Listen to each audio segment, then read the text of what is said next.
The reasons behind the Euphrates River drying up are innumerable. A lot of people's lives were impacted by the water cutoff. Their way of life was deeply impacted. Everyone was in complete shock when something terrifying emerged from the Euphrates River. What are the reasons behind closing off the Euphrates River? What's hiding inside the river? What you see right here on the screen is the condition of the Euphrates River. Given its incredible length, the Euphrates River is known as Western Asia's longest river. The Persian River is where it empties after flowing from an Armenian mountain. The parallel grid river, the Euphrates River, and their tributaries make up the Tigris-Euphrates River system. The deteriorating climate condition contributes to the closing of the river. The decrease in snowfall has also affected the water quantity of the river. The increased evaporation and severe drought also added to the decline of the river.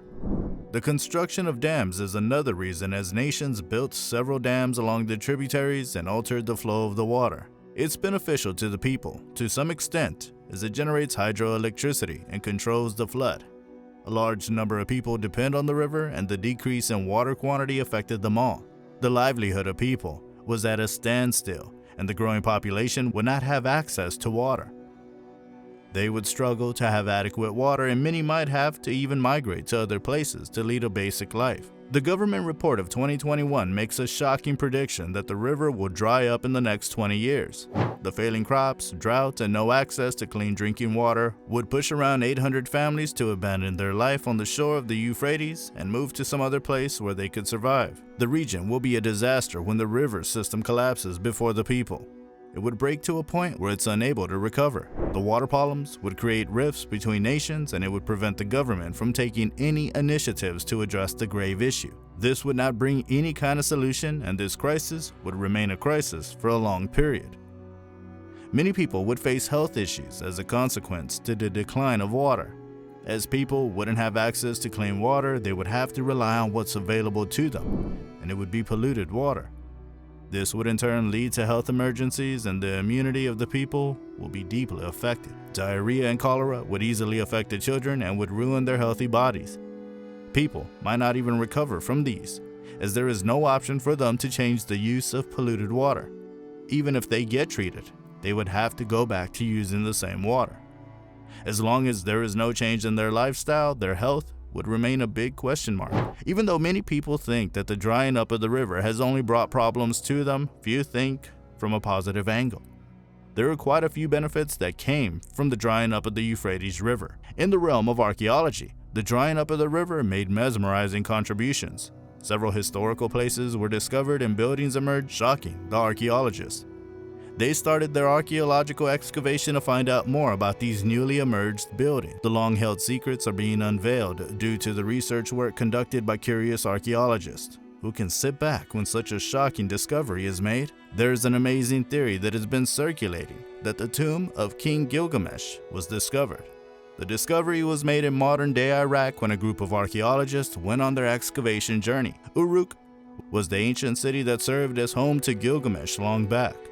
The archaeologists wanted to find traces of the city, and for that, they used the magnetometer. But they did not discover Uruk.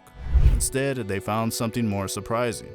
They found a buried ceremonial complex. Epic of Gilgamesh. The details about the tomb are inscribed. The resemblance to the tomb of Gilgamesh is what shocked the archaeologists. The Epic of Gilgamesh will take us to Mesopotamia. It gives a complete breakdown of the Mesopotamian civilization and the life of Gilgamesh. The revered Gilgamesh was a combination of god and human beings.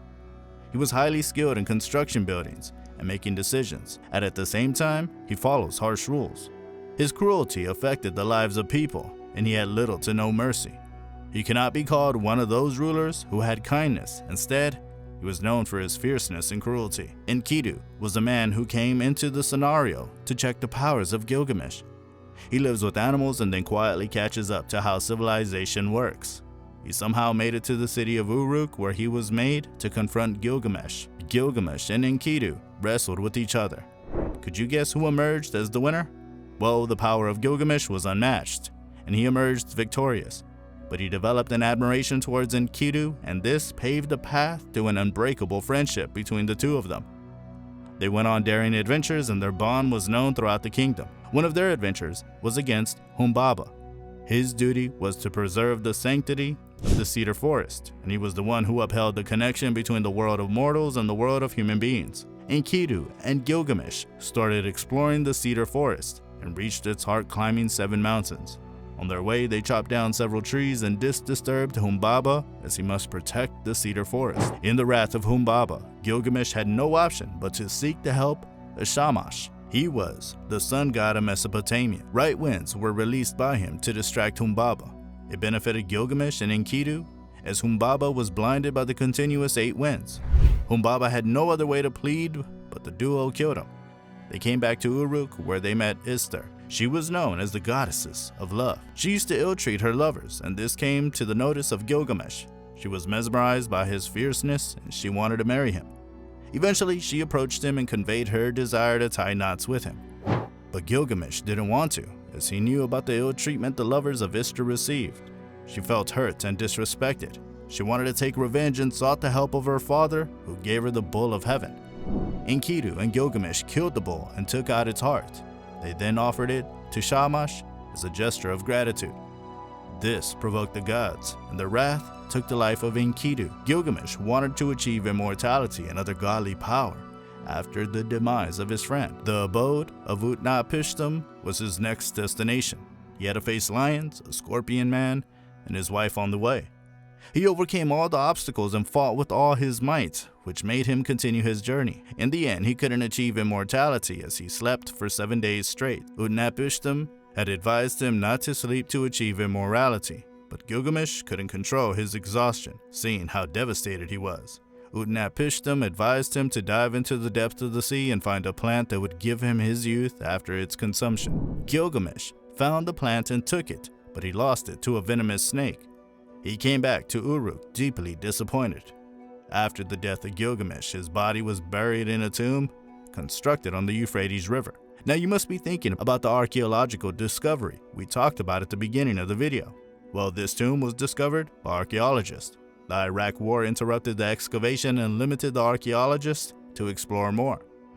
As they were unable to conduct physical excavations, they started focusing more on magnetometer surveys. These discoveries would prove that the story of Gilgamesh was true and this legendary event took place.